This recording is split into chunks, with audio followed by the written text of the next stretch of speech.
Hi everyone, welcome to Tauke Talks.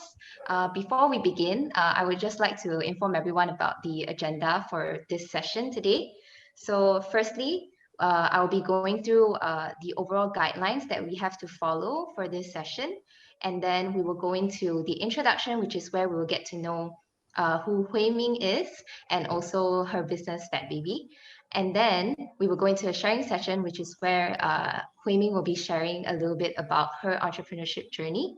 And then we will go into Q&A session, which is where we will address your pre-submitted questions and also any questions that you asked in the chat. And we will close by announcing our next Tauke Talk session and also where you can find out more about our programs. So to go through some of the guidelines for today. So please be reminded that you have to stay muted throughout the session, and also please turn your video off. And if you have any questions, please use the chat box and ask them in the chat, and our team will compile them and we will ask the questions during the Q&A session. And then also, please use respectful language because this session will be recorded. So my name is Kerjane, and welcome to Tauke Talks. So Tauke Talks is a series of sharing sessions where small but mighty business owners share about their motivation to start their own business and the story behind their journey. And this sharing session is brought to you by RYSE, a Malaysian research and social outreach project that empowers Malaysian youth through entrepreneurship. And RYSE is proudly supported by Citi Foundation. And we believe that entrepreneurship is not just only for the big startups with high tech, but also for the small and mighty businesses. And RYSE aims to showcase stories of small local businesses that are still persevering through this COVID-19 pandemic. So I'm really happy to welcome our guest for today, Hui Ming, the founder of Fatbaby. Welcome to Tauke Talks, Hui Ming. Hello, everybody. Hi. Hi. So, Hui Ming, tell us a little bit more about your business, Fatbaby. Okay, for those of you who don't know me, which may be plenty of you, my name is Hui Ming and I run Fatbaby Ice Cream. So we're a small independent ice cream shop located in the SS15 in Subang Jaya. So we make all our ice creams in-house using all natural ingredients. So whenever we can, we make all the mix-ins ourselves as well. So for example, with our cookies and cream ice cream, we don't even use Oreos. We use something we call Noreos, which is not Oreos because we make it ourselves. So wherever we can, we incorporate what we like when we go out to eat desserts, and then we come back and we try and recreate it in an ice cream form. So we draw a lot of our inspiration from Ben and Jerry's. So texturally, there's quite a lot going on in our ice cream. So they usually have mix-ins that we make ourselves as well. And with our business, our revenue is generated from 3 different sources. So we've got retail, so that's dine-in. Then we also have wholesale, so you can also get our ice creams in cafes and restaurants around the Klang Valley. And we also do events, so like corporate giftings, corporate events, birthdays, weddings. Yeah, so that's a brief overview of what we do at Fatbaby. Great. So if someone wants to find out more about your business and maybe check out some of your ice cream, where can they find you? Right. So you can head on to our shop in SS15 in Subang Jaya, or you can just head on to our Instagram page, fatbaby_ice cream. So our contact details are there, what we offer is there, and it also has links to how you can order online as well. Okay, yeah, great. So if any one of you want to check out more about Fatbaby, please head over to their social media, which is currently being showed on the slides now. So now we will go into the sharing session, which is where, the reason why all of us are here today. So Hui Ming, tell us a little bit more about your background and maybe what do you study or what were you doing prior to starting Fatbaby? Right. Okay. So I did mathematics at university. So after I graduated from university, I went on into the corporate world. So I worked in corporate for about 10 years as an actuary before starting Fatbaby. So back when I was in corporate, I used to bake as a way to de-stress after work. So I'll get stressed at work, go home, bake, and then bring that over to work. And I think once the guys at work realized that that's what I do, I think they just pile on the stress a bit more just so they can get free stuff coming in the next day. But at the back of my mind, I've always just wondered if this was a viable business that I could do. But I never pursued it because, there's always so much going on at work. Yeah. Then I left, I didn't leave, but I left permanent employment and I became an independent consultant. So I would work on project basis with companies, like helping them streamline their asset models, getting them ready for regulatory changes in the UK and EU. So being able to do that meant that I could work solidly for like 9 months, and then I could come back to Malaysia on holiday for about 3 months. So during my time back, it was always like, oh, it's quite nice to be in Malaysia. So like, I really wanted to move back. So during one of those breaks, because I already had an ice cream maker, because that's what I like to make. So I started making ice creams and, giving it out to family and friends. And then orders started coming in. And I thought, like, this could potentially be a business. And I've always wanted to work with my hands, and I've always wondered if I could start something from scratch as well. And I think I was just at that point in my life where I thought, okay, I want to move back to Malaysia. And since I'm already making such a big move, I might as well just throw in the towel and then see where this would take me. Yeah, so that's pretty much my journey, my accidental journey. I see. That's really interesting that how, all of this is not really planned, but you always liked baking and making things in general. Yeah. So tell us a little bit more about how the orders started coming in. Okay, so so I've got a cousin who used to work in tailors, actually. I grew up in Subang, so I was a Subang kid. So that's why Fatbaby's in Subang as well. So he was quite generous, and then it's like, oh, because my family is quite risk averse. So it was like, are you sure you want to do this? Maybe you need to test it out, to people you don't know. So of course your family and friends are going to like it. So he actually invited me over so that I could do product testing with his colleagues. And I'm such a nerd. Like, I printed out like this product testing questionnaire as well for them to fill in. And it had a sliding scale of like, oh, which flavor do you prefer? Texturally, what do you think would go with this? So I thought that session was quite useful in terms of, because alongside the questions I had in there about the flavors, it was how much are you willing to spend on ice cream? Where do you normally get your ice cream? How far would you travel to get your ice cream? So it's just gathering information that I thought would be helpful in terms of starting a business, since I've never started anything before. Yeah, so all this started coming in through there, actually. I see. So I really like how, the way you started your business is really, listening to your potential customers and, from there kind of building on what works and what doesn't work for you. Yeah, so now can you tell us a little bit more about what kind of inspired you to start your own business? Like, what were you feeling back then that made you feel like, okay, like I really want to start Fatbaby like now? Right. So near where I worked, actually, one of the places where I worked, there would be a weekly market, and there was a Malaysian store there. So sometimes my colleagues and I would just go over there for lunch, and I'll be watching them thinking like, I mean, that seems like I know it's really hard work, but to me, I just kind of felt like, oh, I wouldn't mind doing that, just, it's a very different lifestyle to what I had. And what I used to do was very abstract. And I think I got to a point in my career where I was just like, I mean, if you think about it, financial services is all just made up in our minds. I mean, it's a human construct, right? But people would always want to eat. And nobody gets excited when I tell them like, oh yeah, what do you do? Oh yeah, I model assets for a living. You what? Like, do you work with models? But when you tell people you make ice cream, it just kind of brings people together a lot more. And I just felt like I just wanted to start something from scratch. I just wanted to prove to myself that I'm able to do something from scratch and have something that's wholly mine, setting a culture that I had in mind. Yeah.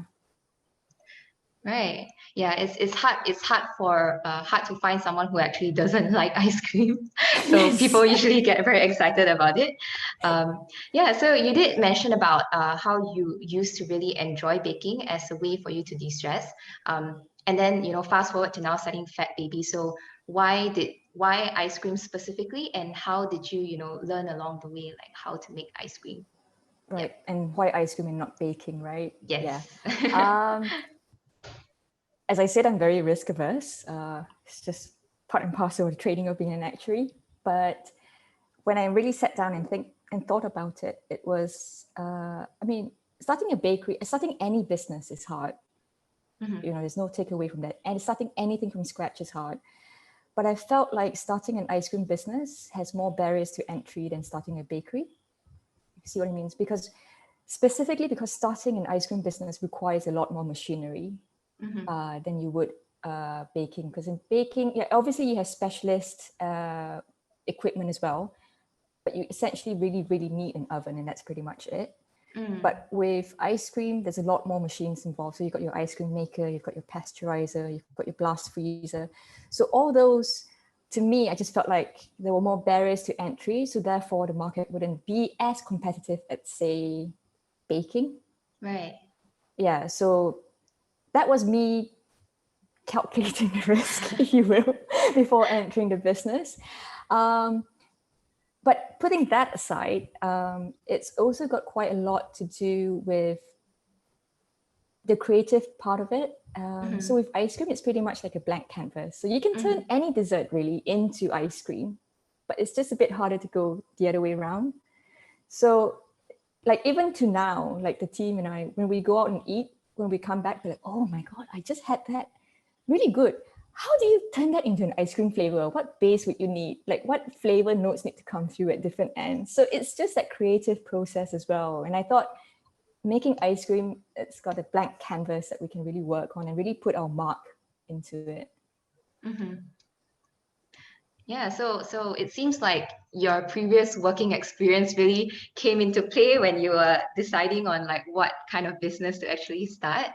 And then you arrived at ice cream, and then it was the whole kind of like, because ice cream really is in some sense a platform for you to be a bit more creative and things like that. Yeah. So in terms of like learning what flavors goes well with what, like was that really just based on like your instinct, based on what you like, or friends recommendations, or how was that process like? Okay. I'm a very picky eater. Like Hmm. some people go into food and like, oh, I'm a foodie, I'll try everything. I won't try everything. No, no. I'm very picky actually. I like desserts, Hmm. um, but I really, really like desserts. So, and like one of the first flavors we came up with was cornflakes ice cream. And it's just because it's something very nostalgic about it. And I've always had fond memories of like eating cornflakes in the morning. So that's also one of our most labor intensive flavors to make, which is why it's not on the menu very often because there's lots of step to it. And then when we released that flavor, it really struck a chord with quite a lot of people. And then we thought, right, so it's not just us then that harks back to nostalgia. So then we started looking around for other flavors that would evoke that kind of emotional response. Mm. And for me, I love sweets. Like I would eat anything in candy, like crunchy bars, anything sweet. Like I spent ages down like the chocolate and sweet aisle. So that's where I draw most of my inspiration from. And it's just looking at that and thinking like, oh, never thought those flavors would go well together. Like one of our flavors that we've got this week, we've got lemon sea salt chocolate. So it's a lemon curd ice cream with sea salt dark chocolate. Now, who would think that would go well together? But we had that as a chocolate bar, and we're like, can also, try lah. I see. So it was a lot of nostalgia and also experimenting here and there, trying new things, right? Yeah. Yeah, So moving on, when you starting a business is of course a very challenging thing to do. So can you share with us what were the challenges when you first started, and how did you overcome them? right. Yeah, starting a business is very challenging, especially when, I mean, I'm not particularly entrepreneur as a child, as a kid. Like I never thought, oh yeah, like you hear stories of like big time entrepreneurs, like they started mowing lawns when they were a kid. Like that wasn't me. Like I'm quite happy to just sit and eat and like not do anything. And then having worked in corporate for 10 years, where it's quite, when you're in corporate, you kind of have a roadmap, like do this and you get that. If you want to get to that level, then you need to do this. So there are very clear paths. And with business, there isn't one really, because it's entirely up to you. And it's entirely up to your risk appetite as well, as to how much you want to grow the business or what you want to get out of the business. So for me, initially, like just taking the leap was quite scary. And like I said many times before this, I'm quite risk averse. So what I thought I needed to do, like what I did before at work, was a proof of concept. So before I did a proof of concept, what I thought was like, I better talk to someone who runs F&B businesses. So what I did was I actually reached out people online, so like certain F&B brands locally, and go like, hey, so I'm thinking about starting an ice cream business, and I just want to talk with you just to see what your journey was like. So pretty much like what we're doing now. Mm-hmm. So I would go there, bring my ice cream along as a form of like, like no obligation, just so we can chat over ice cream, and then just ask what it's been like for them. And that was quite an eye opener, because from the outside looking in, not to say it looks glamorous, but it looks fun. But F&B is very hard work. It's back-breaking work, and like it's dirty work as well, because they're cleaning grease traps, long hours. Margins are thin, which they kept stressing to me, like, are you sure you want to do this? Because this is hard work. But I found having that range of conversations with people, it really helps solidifies in your mind what it is that you want to get out of the business. And what everybody told me then was like, you don't do this for the money, because there is not a lot of money in this.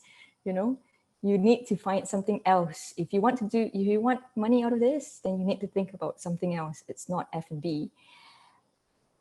And then I went ahead and did it anyway. So then came the proof of concept, because to me, starting a business involves money. But if you want to have a retail front, it costs even more money, because location matters. So what I did then was I set like some money aside. Like, okay, this is just going to be, startup money that we can play around with for my proof of concept. So it went into buying packaging. I've already had my ice cream maker, so that was fine. Then I bought a small freezer and a bigger freezer for storage. So without a shop front, then I thought, how am I going to get customers if nobody knows us, right? So then I set aside to go to 2 bazaars or fairs every month and sort of build our brand there. And that was quite helpful, because you can see customers' reaction to the brand, to the product, to me. And then I didn't have budget for manpower, so I just roped in family and friends to man the stalls with me, which they found interesting outside of their corporate jobs. But it was quite a learning curve for us. And then from there, we started getting wholesale orders for cafes and restaurants, because we would also hit trade fairs where owners of cafes and restaurants would go to. And then that was even more invaluable, because then it brought me in touch with other people in the industry who don't see me as a competitor, because I'm not, but saw me as a complementary offering, because it was something they could offer in their shop. And that was helpful to us, because we could leverage on their brand and build our customer base without a retail front, which I thought was really, really handy when you are as risk averse as I am. I see. So going back just now when you mentioned that, when you wanted to start it and you just didn't know where to start and how to start, you actually, were a bit more thick-skinned and approach people in the F&B business. So how did you build the courage to do that? Because you mentioned that previously, before this session, that you are a bit more of an introvert, yeah?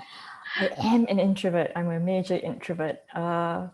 Which is why when I'm manning the shop, sometimes initially I would need to really gear myself up. And then once I get into the swing of things, I'm fine. But initially I do get a bit nervous.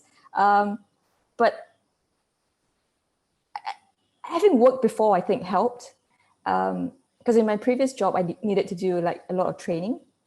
So I did lots of training, lots of presentations. And I think you just, like you said, build a thick face over time. And then I thought, if I don't do this, I mean, it's better I jump into it aware of what I'm jumping into than to try something without knowing what I'm getting into. So having chatted with them really helped me get my mindset in the right gear. Because like every time something horrible happens, I'm like, yeah, they told me about this before. Yeah, it's okay. Just need to do it. Yeah, so I see that it comes with a lot of work experience and just a lot of really forcing yourself to put yourself out there and to do what you need to do, right? Yes. Yeah, and then you did mention that also after speaking to F&B people, they tell you how challenging it is, and you have to find other reasons than to do it for the money. So what was going through your head when you actually decided that moment, like I'm just gonna go into it anyways, because you mentioned that you're a risk adverse person. No, Yeah. I know. Like my colleagues couldn't believe that this is what I was going into. I had this guy I worked with who was my mentor, and then we worked together for about 8 years. And he was like, "Are you sure you want to do this? Are you sure you want to do this?" Yeah, that was tough initially. What was going through my mind? I suppose again it came back to this need to prove to myself that I could do something, like start something from scratch and to do something that I enjoy. Because at that point in my life, I have to say, I was getting a bit jaded with what I was doing. It was interesting work, yes. But there was always a part of me that just thought there must be something more than this. I as much as I liked doing what I was doing then, it just felt like, how should I put it? Like I needed something a bit more in my life. And to be honest, when I started, I thought, oh, this would probably just go for 6 months. And then I'll realize that this isn't the life for me. So I think that naivety kind of helped because I was so naive. Yeah, so it was a lot of like kind of like longing for wanting to make something out of your for yourself, and you also went in thinking that okay, this is kind of a short term kind of maybe a side hobby kind of thing. Yes, Yeah. And now here you are I with know. Fatbaby. Years and Yeah. years later, I'm still here. Yeah, that's great because now we all can taste your ice cream. So yeah, let's move on to the next question. So the next question is about the pandemic. So what were some of the challenges that your business faced during the pandemic, and how did you actually adapt to these challenges? So March 18 was our first MCO. Still remember it quite vividly. So that was like about a year ago. So when it first hit, the whole team, we really thought it was just going to be 2 weeks of lockdown and then that would be it. We weren't on any online platforms. Our wholesale business went to zero because there's no dine-in. So, there's no need for cafes and restaurants to get our ice cream. Obviously, no events were happening at that time too. So we had zero revenue for the 2 weeks that we were completely shut down. And then they extended it for 2 weeks and we thought, okay lah, like 1 month, we've been quite burnt out. So, okay, we'll just take a 1 month break. And then they extended again and we thought, okay, we cannot take this anymore. So we gathered ourselves back to the kitchen. And then I think at that time, we weren't really sure about we weren't living with it. Like it wasn't part of our lives then. So we didn't want to bring everybody back just to be safe. So 2 of us went back and thought between the 2 of us, we'll just hold on the fort and see how it goes. And then we'll bring the rest of them back. So like I said, we weren't on any online platforms. So we thought, okay, we have existing set of customers. So what we'll do then is we'll reach out to them and then we'll just sell ice creams and then we'll deliver to them. And then because ice cream doesn't really travel well, so we thought, okay, we'll just keep it within Subang, Ara Damansara, like the PJ that's near the Subang. We'll just deliver to them there because we can't really go any further because of all the roadblocks as well. So we thought, how hard can it be? Then the first day back, both of us wanted to cry because it was so hard. It was Emotionally quite hard as well, because going in after 4 weeks of being away, and then having to turn the whole shop upside down and the whole business model upside down. Like we had to set site on our website so that customers can place order. Then we needed to figure out how to process those orders, deal with queries, process payments, make the ice creams, get the delivery route in place, deliver those ice creams, and do it again the next week. So we did that for about a week, and we were just killing ourselves doing that. And then StoreHub came up with Beep It, and they had a much lower commission rate than Grab or Foodpanda. So we signed on to them. And I think it slowly opened up as well. So people could do takeaway. So we opened up for takeaway. So we got another person in so that someone can man the shop, or we're doing stuff behind. And we kind of adapted from there. So like, it's been a year now, and the whole team, like even now when we do our roster, we do it on a weekly basis, because the thing is things change so fast that we can't even. So I've been telling the guys, like, just keep our head down and we just continue doing what we're doing. But things will change and we just need to adapt.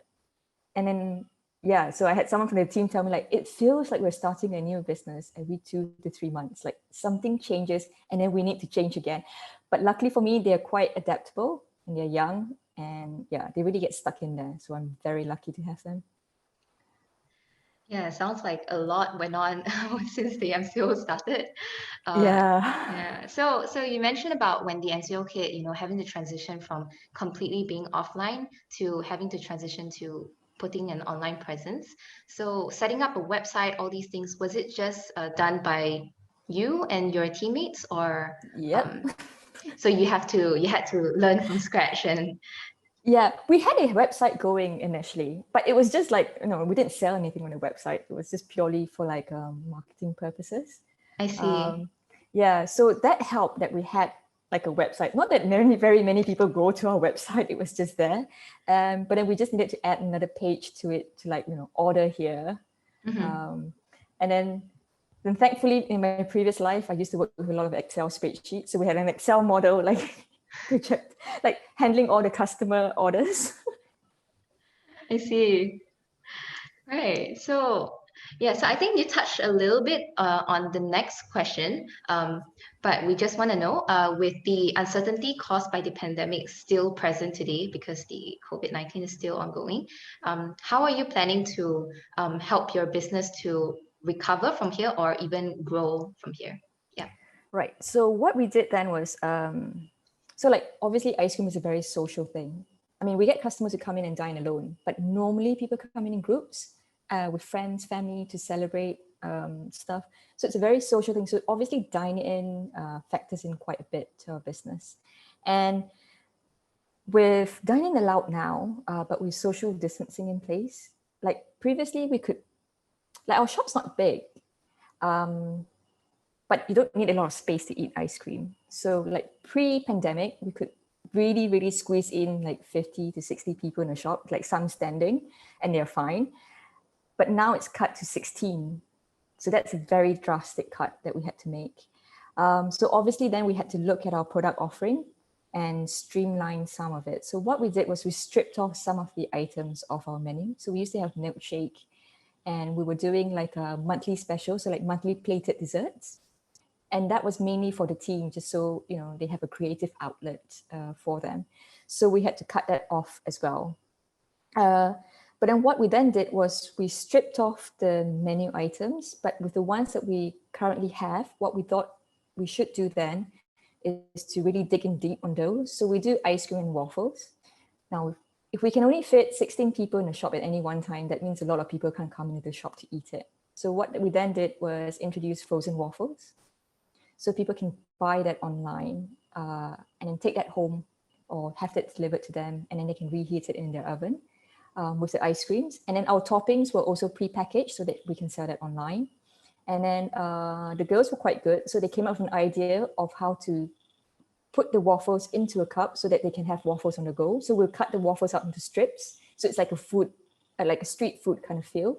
So then if you can't dine in, then you can have it to go straight away. So we had to really look deep into our menu and figure out how to make it more delivery friendly, takeaway friendly, because if we're just relying on people eating in, it's quite hard when we have to adhere to this very strict SOPs that we have in place. Right. So seems like, you guys did have to make a lot of changes with MCO still being implemented and, potentially still being around for quite Yes. some time. Yeah. So, so now enough about the pandemic and we move on. And we move on to the next question. And we would just like to ask you, what is your business's proudest achievement today? The team, really. It's just with the last year and what we've been through, like the amount of stuff we've been through in the last year. I'm really proud of the team and what they've achieved. And they're very young. I mean, our part-timers, some of them are just like 18 years old. I'm obviously the oldest person in the team. Like I'm practically like auntie material in the team. The next oldest one is about 25, 26. And you know how people are talking about Gen Zs and like, oh, they're so flaky. I can tell you that my team is not flaky. And the culture that they've built around it is like nobody picks and choose what they want to do. Everybody just gets stuck in there and help everybody out. So just really grateful for them. I mean, my expectations of them are high, but as I tell them, obviously I have high expectations of you because I believe that you can do this. You can meet these high expectations, but they are super reliable and super capable. So without them, I mean, we wouldn't be here in the last year. So I'm very proud of them.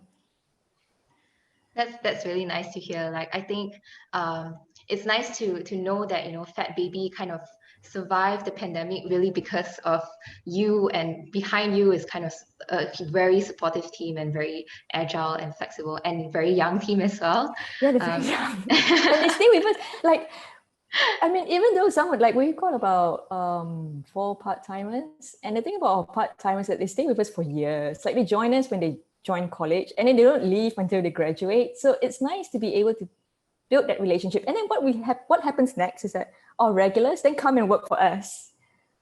So when they come over for an interview, some of the girls like, hey, your hazelnut choc chip girl, because we remember all our customers by their favorite flavors. So it's like, hey, your hazelnut choc chip girl. Hey, your girlfriend is the honey and home girl, That's really sweet of you guys. I'm pretty sure the customers feel very happy when you remember like all of their orders and stuff. Nice. So so now looking back on your entrepreneurship journey, can you name one entrepreneur whom you admire and explain why and how they've inspired you? It has to be Christina Tosi. So I don't know if you guys have heard of her, but she is the founder of Momofuku Milk Bar. So that's like a bakery chain. I mean, not a super big chain, but it's part of the Momofuku group by Dave Chang. So I think I feel an affinity to her because she also did mathematics at university. So it's like, see, maths can bake really lah. It can follow formula. So yeah. But I found her to be quite amazing because this woman just goes. Like she doesn't know the meaning of the word stop. Like everything you throw at her, she just goes. And to think, when she started at Momofuku, she was just on loan from another, like a fine dining restaurant called the Beauty 40. So she was on loan to Momofuku to do, not to bake, mind you. She was on loan there to help them with their paperwork for food safety and to do admin.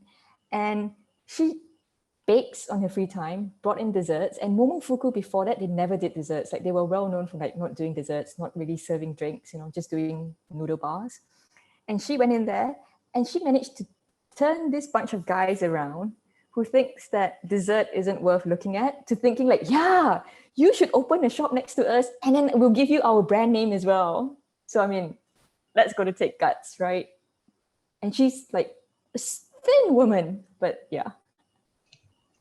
I see. So I guess brownie points for coming from like a mathematics background, Yes. same as you. Nice. So now we are at the final question that we have for you before we go into the Q&A session. So before we move on, share with us your opinion about, do you think young people should start their own business and why? Yeah, I'm a bit two minds about this, mainly because everybody's quite different and what motivates people. I mean, just because everybody's different means people draw different motivation and different inspiration for why they want to start whatever it is that they start. But I'm old school in the sense that I think it's always better off to start off working for somebody else first, mainly because there's just so much to learn. Like what I used to do before, if you think about it, technically it's got nothing to do with what I'm doing now, right? So some would think that I've just wasted 10 years in my previous life doing something completely unrelated to what I'm doing now. But it gave me the experience that I needed. And it also gave me the funding that I needed to start this business. But it also provided me the opportunity to watch what was around me and learn in terms of how to manage people, in terms of how to build a brand, because I joined a startup as well, and customer relationships. Because before that, I was just managing client accounts, and it just gives you an insight into the softer skills that is needed, that is always useful and that can always be applied in whatever it is that you do. You know, you can be in corporate, you can be in your own business, you can do something really technical. So this kind of skills will always stay with you. And I find that if you're going to learn something, you might as well learn something while doing it on someone else's dime first before doing it on your own. Because believe me, when you have to start losing your own money, it's a lot more painful. Nice. So I think also coming from a corporate background, right? You really saw how your corporate experience really gave you an advantage in starting Fatbaby, right? Yeah. So thank you so much for sharing with us, and I'm sure our young audience today will really take that and appreciate your advice as well. Yeah, so that's all the questions I have for you. So now we will hear from the audience. So the first question that the audience asks is, um, how do you create a business in a high density industry? Right. Yeah. So the market can be quite competitive. So you do need to find a way to differentiate yourself from the rest of the pack. So in terms of what we do, like as much as when I started my business, I was looking at customer feedback. In terms of the flavors that we actually make, we actually look internally rather than externally to customers. So actually all the flavors I like are not very popular with customers lah. So like I just have this weird taste. But we believe that the standard should be set internally, so then there's some consistency in what we do, rather than have an outside force dictate what we do, because there needs to be some consistency in terms of the flavors that we produce. And then we need to find a way to differentiate ourselves, and that also means how the brand is perceived. So we are quite quirky. So like over MCO period, what we did was we thought, especially over that 4 weeks when we were shut, and I was like, we cannot not do anything. Like we still need to do brand building over this time. So what we did was we did a daily chuckles. So we would do like jokes on a daily basis, because like everybody was so down with like COVID-19 and all. So we thought like, no, like this is not what Fatbaby's about, you know, because when you come into our shop, like everybody's like, hey, how are you doing? Your music's blasting. So we want to keep that vibe, even though we couldn't welcome customers into our shop. So we needed to do that on a social media space. So we would do daily jokes, daily puns. So what we were kind of hoping was that would just sort of like, you can't come to us, but you still remember what it is like when you come to our shop, you know? So I think it's about differentiating yourself in a competitive market. Great. So yeah, so we really heard from you like how Fatbaby really did a lot of different things, especially utilizing the social media space to differentiate yourself from maybe other ice cream cafes or other ice cream brands. So another question that we have for you is, So what were the licenses and legal processes / departments that you had to go through before and after opening Fatbaby? Right. Okay, so first off, you need to register your business. So you go to SSM for that. So that's a must, because once you get that, then you can open your bank accounts for your business, and then everything else just flows through from that. So the first thing you need to do is go to SSM to register your business. Then because we're F&B business, so we needed to get our food handling certificates. Then we needed to get our typhoid shot as well. So before we had a retail space, there wasn't that much, but once we moved into a retail space, what we needed to do then was to get a license as well from NPSJ. Then we needed to have people come and do a site survey to make sure that everything was okay. And that went together with the renovations, because there were some structural things that we needed to change. So we needed, like, again, NPSJ to come in to approve that. Then you need to register for EPF, SOXO, then there's obviously your tax registration.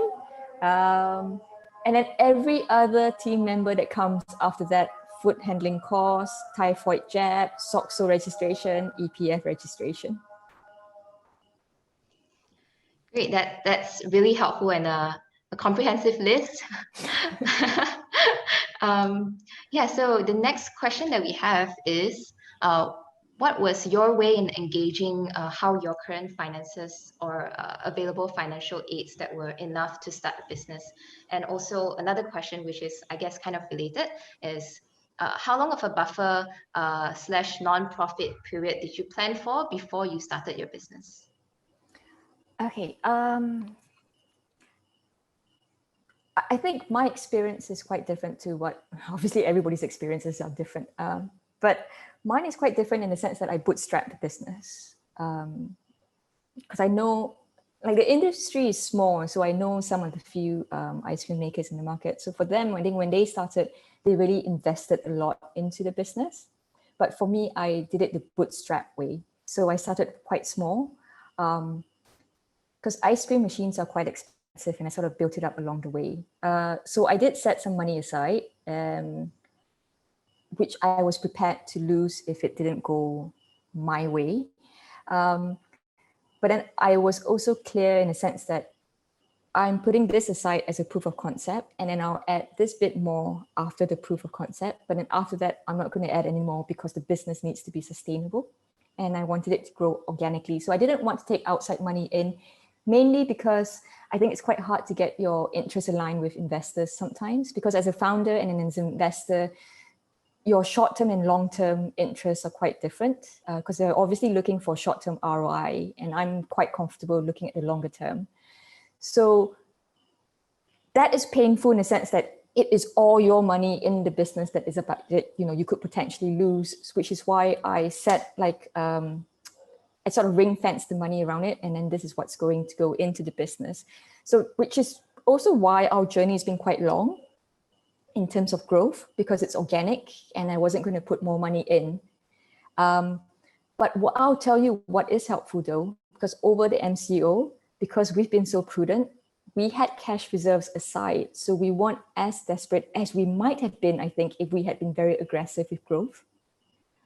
So we run our business quite lean and organically grown, which means it's slow growth, but I think it gives you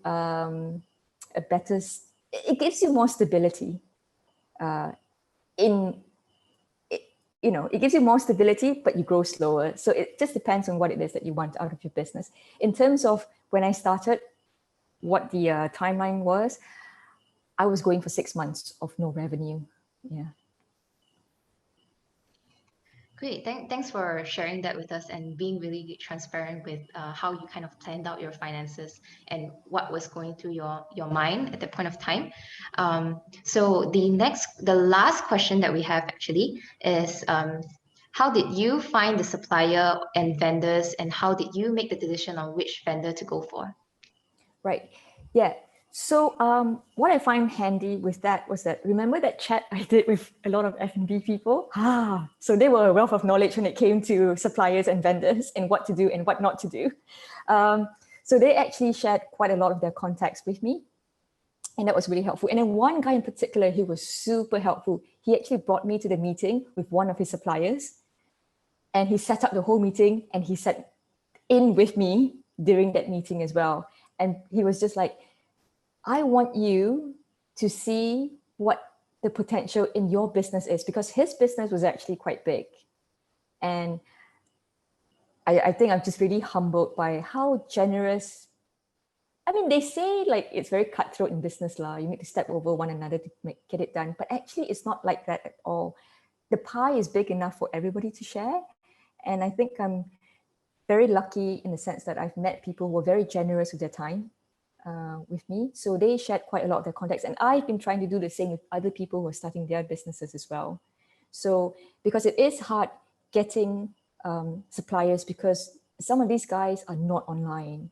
Like you kind of have to know someone who then can put you in touch with them. So that can be a bit difficult. So we have so many, like we have packaging we need to think of.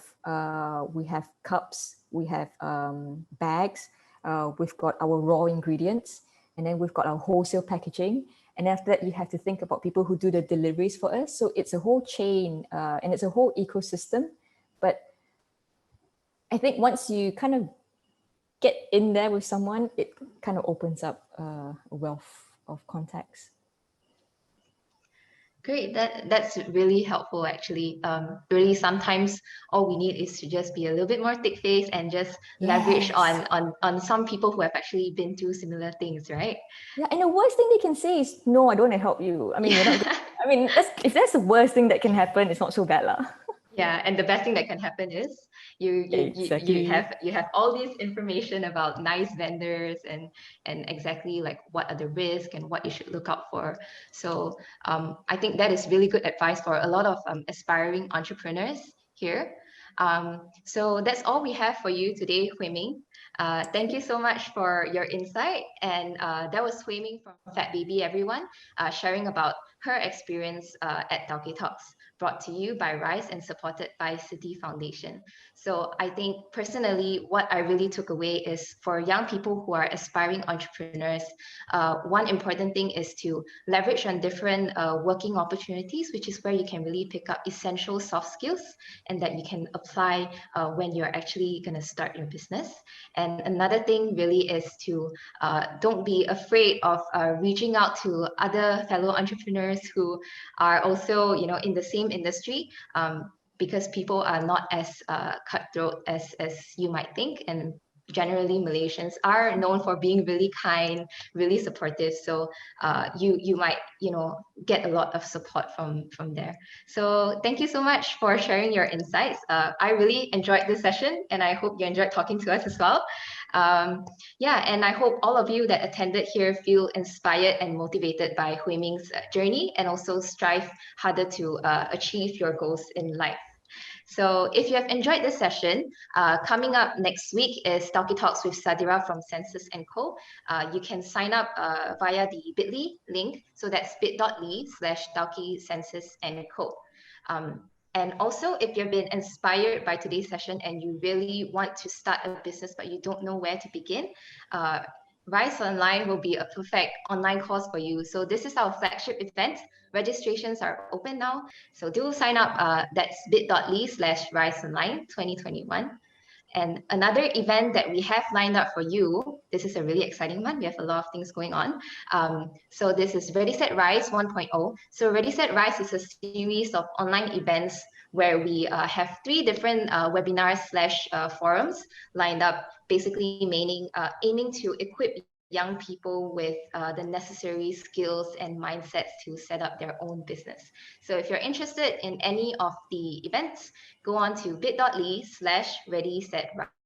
So if you're interested in finding out more about Tauke Talks or tuning into our previous Tauke Talks, or finding out more about RYSE programs, head on to our social media. We have Facebook, Instagram, and YouTube as well. So thank you so much for coming today. And we are really happy to have you guys here with us, and Hui Ming for spending your evening with us here. Thank you. Thanks, guys. Thanks. Bye. Thanks, guys.